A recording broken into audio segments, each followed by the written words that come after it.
ठीक है, हमारे सहयोगी विवेक भी हमारे साथ लाइव मौजूद हैं। विवेक, नीरज बता रहे थे कि कई सारे मुद्दे अभी ऐसे हैं जिस पर घमासान है, लेकिन सीट शेयरिंग की बात तो कही जा रही है, पर अभी तो लोगो ही जारी नहीं हो रहा है। यहाँ पर आज कहा जा रहा था लोगो जारी होगा, संयोजक कौन होगा, क्या संयुक्त उम्मीदवार होगा, ये तमाम मुद्दे हैं जिस पर एक राय अभी नहीं बन पा रही है। बिल्कुल सही कहा जसप्रीत आपने। देखिए लोगों की जो लॉन्चिंग थी वो कल थी, उसका पूरा शेड्यूल चेंज किया गया, उसे आज रखा गया सुबह 10:30 बजे।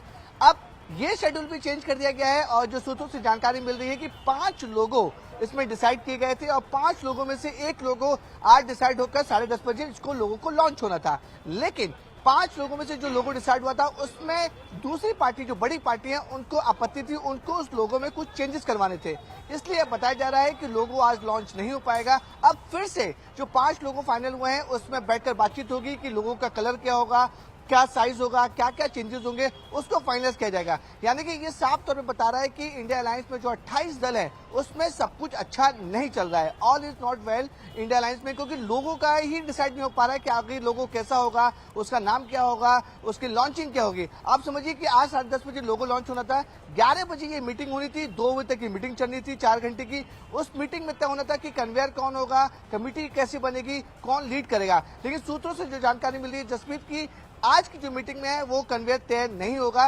बल्कि 11 लोगों की कमेटी बनाई जाएगी। ये 11 लोग अलायंस में रहेंगे और जो बड़ी पार्टी के नेता है वो सब लोग इस कमेटी में रहेंगे और 11 लोग की कॉमन मिनिमम जो प्रोग्राम है वो बनाया जाएगा और ये 11 लोग तय करेंगे कि इंडिया अलायंस की रूपरेखा क्या होगी, क्योंकि अगले साल चुनाव होने उसको लेकर ये सब कुछ डिसाइड होना है। लेकिन जो पेच फंसा हुआ है कि सब पार्टियां मिल गई हैं, एक होटल में बैठी हुई है, 24 घंटे के साथ सब लोग साथ बैठे हैं, लेकिन अभी तक लोगों नहीं डिसाइड कर पा रहे कि आखिरकार इंडिया अलायंस का लोगो कैसा होगा। जसप्रीत,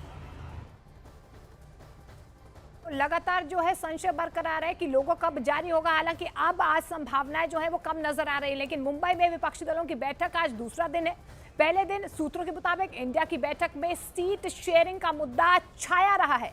कांग्रेस ने अभी अपना रुख साफ नहीं किया है और इसी वजह से इस मुद्दे पर सबसे पहले कदम उठाने की मांग कांग्रेस के अलावा बाकी पार्टियों के नेताओं ने उठाया है।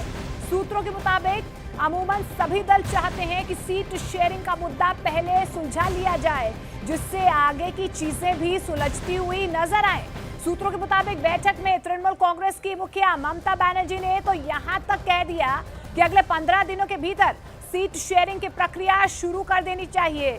सूत्रों के मुताबिक बैठक के दौरान ये बात भी सामने आई है कि एक बार सीट शेयरिंग होने के बाद हर एक सीट पर सबसे ज्यादा मजबूत उम्मीदवार की तलाश होनी चाहिए। और ये लाइव तस्वीरें आप देख पा रहे हैं, जो विपक्षी गठबंधन है मुंबई में वो 2 दिनों से बैठक कर रहा है, आज बैठक का दूसरा दिन है और ये लाइव तस्वीरें आप देख पा रहे हैं।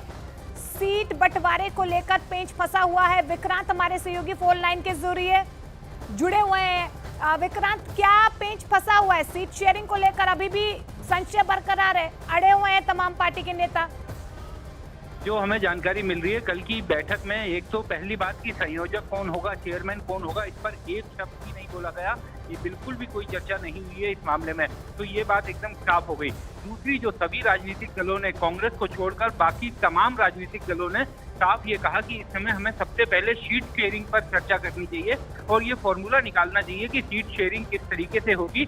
और सीट शेयरिंग में हमें इस बात का भी ध्यान रखना चाहिए कि अगर किसी सीट पर किसी दूसरे सहयोगी दल का उम्मीदवार मजबूत है तो उसे टिकट दिया जाए, भले ही वो जिस पार्टी की सीट है उसके चुनाव चिन्ह पर चुनाव लड़े, क्योंकि जीतने के बाद वो उम्मीदवार जो होगा वो पार्टी का सांसद होगा इंडिया का और वो पार्टी के विहित से बंधा रहेगा, तो ये डर भी नहीं रहेगा कि वो पार्टी को कभी छोड़ सकता है। तो इस तरह की चर्चा हुई, लेकिन कांग्रेस की तरफ से अभी तक सीट शेयरिंग किस तरीके से होगी, क्या चर्चा होगी, क्या फॉर्मूला कांग्रेस के दिमाग में चल रहा है, इन सब चीजों पर कोई बात नहीं की गई। और जो हमें सूत्रों से जानकारी मिल रही है, अरविंद केजरीवाल, रामगोपाल यादव, अखिलेश यादव और इन तमाम नेताओं ने यह बात उठाई कि हमें सीट शेयरिंग जल्द से जल्द करनी चाहिए और विधानसभा चुनाव का इंतजार किए बिना सीट शेयरिंग पर आगे बढ़ना चाहिए।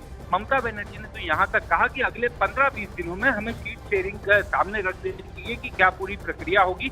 अब सबकी निगाहें कांग्रेस के रुख पर है, क्योंकि कांग्रेस ने अभी तक अपने पत्ते नहीं खोले हैं। क्या कांग्रेस इस बात पर सोच रही है, क्या कांग्रेस इस बात का इंतजार कर रही है कि एक बार विधानसभा चुनाव जो इस साल के अंत में होने हैं वो हो जाएं, क्योंकि ये कहा जा रहा है कांग्रेस को ये उम्मीद है कि उन विधानसभा चुनाव में वो अच्छा प्रदर्शन करेगी।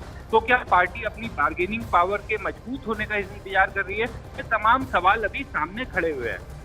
बिल्कुल विक्रांत, ये जो पेच फंसा हुआ है सीट शेयरिंग को लेकर, क्या इसलिए भी क्योंकि देखिए अब वन नेशन वन वोट को लेकर भी कमेटी बना दी गई है बाकायदा, और ऐसे में देखिए अब कई सवाल खड़े हो रहे हैं। लेकिन देखिए जो विपक्षी गठबंधन है यानी कि इंडिया है, अभी लगभग सभी दलों में कहीं ना कहीं ये तस्वीर साफ नहीं हो पाई है, रुख साफ नहीं हो पा रहा है कांग्रेस का कि आखिर 15 दिनों में सीटें तय होगी या नहीं होगी। तृणमूल कांग्रेस कह रही है कि सीटें जो है उनका बंटवारा हो जाना चाहिए 15 दिनों में, और ऐसे ही तमाम जो दल हैं वो अपने अपने उम्मीदवारों को लेकर या सीट शेयरिंग को लेकर यहाँ पर प्रमुख तौर पर बात रख रहे हैं।